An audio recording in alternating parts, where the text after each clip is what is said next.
제95강입니다. 동사물권 변동 그리고 물권의 소멸에 관하여 말씀드리겠습니다. 여러분 지금까지 쭉 얘기한 것이 부동산 물권 변동이었죠. 중요한 거죠.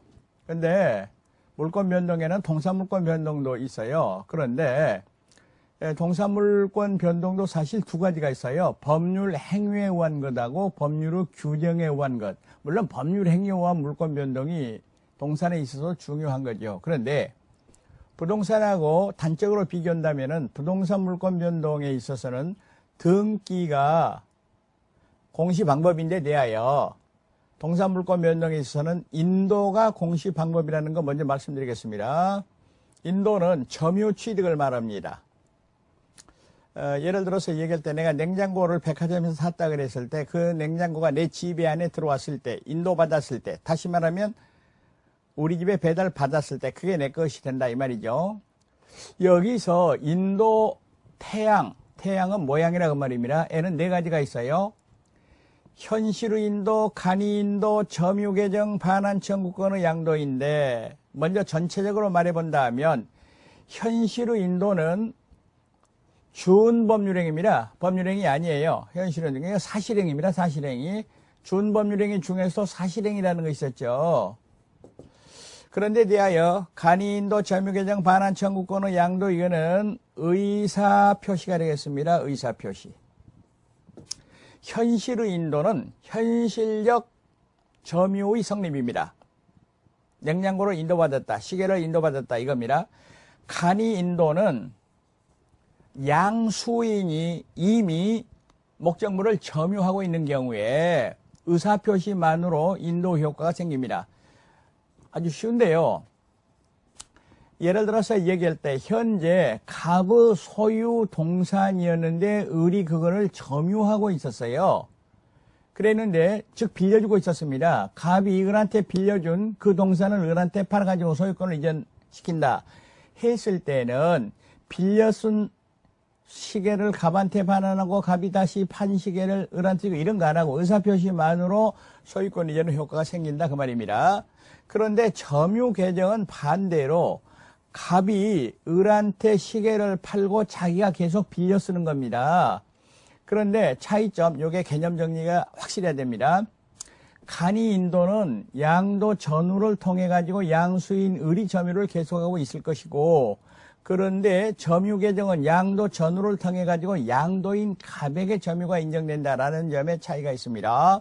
다음에 반환 청구권의 양도는 빌려준 물건을 예를 들어서 갑이 A한테 빌려준 물건을 그대로 B한테 팔아먹고 현실의 인도 없이 B한테 팔아먹고 B에게 소유권을 취득시킨다 이 말입니다. 다음으로 법률의 규정에 의한 물권 변동이 있습니다. 여기서는 상속, 공용, 징수, 판결, 경매에 있어서는 인도가 필요 없다. 여러분 마치 그거는 187조에 있어서 부동산 물권 변동도 법률의 규정에 관한 경우에는 등기 필요 없는 것과 괴를 같이 하는 것이 되겠습니다. 그리고 더 나아가서 점유 취득 시효도 인정이 됩니다. 그리고 공신의 원칙 이것도 인정이 된다라는 거 유념하시기 바라겠습니다. 여러분 공신의 원칙에 대해서 제가 잠깐 좀 말씀드리겠습니다. 공신의 원칙 앞에서 제가 말씀드렸습니다마는 갑이 을한테 시계를 빌려줬어요. 그러면은 을이 점유자인데 소유권은 갑에게 있는 것이죠. 그랬는데 을이 이거 내 시계다, 이거 내 시계다 이렇게 말했다고 말이죠. 이랬을 때 병이 을의 시계인 줄 알고 그거를 샀더라 이 말입니다. 그리고 점유 취득을 했더라 그 말입니다. 그리고 그게 을이 선의이고 무과실이었다. 그러니까 을은 자기가 주인도 아니면서 병한테 팔아버렸어요. 병은 그런데 을이 주인인지 알았어요. 잘못도 없어요. 과실도 없어요. 이랬을 때는 갑이 병에 대하여 시계를 돌려달라 이런 말 못한다. 다시 말하면은 병이 완전한 소유권을 취득해버린다 했습니다. 제가 앞에서 이걸 잠깐 말씀드렸는데요. 언제 얘기했냐면은 이것도 원시 취득이다.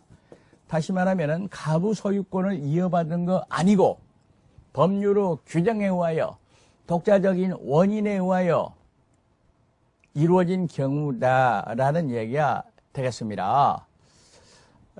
이 경우에는 반드시 점유취득을 해야 됩니다.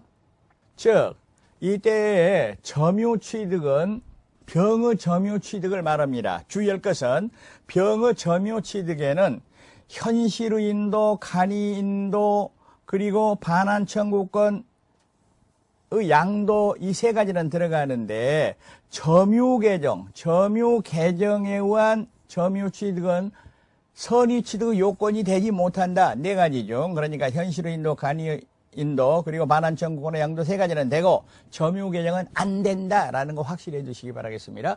계속해서 물권의 소멸에 대해서 좀 보시겠습니다.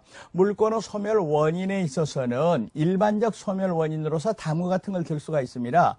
목적물의 멸실, 더 말할 필요 없죠. 소멸시효, 제한물권은 소멸시효에 걸리면은 물권이 소멸합니다. 그리고 포기는 법률행위가 되겠습니다. 이런 것들은 사건이고요. 그리고 공용징수, 혼동. 여러분, 공용징수는 물권의 취득 원인도 되고 소멸 원인도 됩니다. 왜 그런가 하면은 예를 들어서 갑이 지금 토지를 가지고 있었는데 도로가 나가다 보니까 그 토지의 소유권이 국가로 넘어가게 됐습니다. 공용징수가 됐습니다. 이랬을 때 국가의 입장에서 보면은 소유권 취득 원인, 갑의 입장에서 볼 때는 소멸 원인이 된다라는 거 유념하시기 바라겠습니다. 그리고 혼동은 사건이고 절대적 소멸입니다. 이 중에서 아주 중요한 것이 이제 혼동이 되겠습니다. 혼동에 대해서 별도로 한번 말씀드리겠습니다. 물권의 혼동, 이 소멸 원인은 특별히 우리가 유의를 해야 됩니다. 여기서 혼동이라는 것은 양립할 필요가 없는, 두 개를 놔둘 필요가 없는 이 두 개의 물권이 한 사람에게 귀속하는 경우에 그걸 혼동이라 하고 그중 하나를 소멸시키는 겁니다. 그중 가장 중요한 부분이 소유권과 제한물권의 혼동이 있습니다. 소유권과 제한물권. 이랬을 때는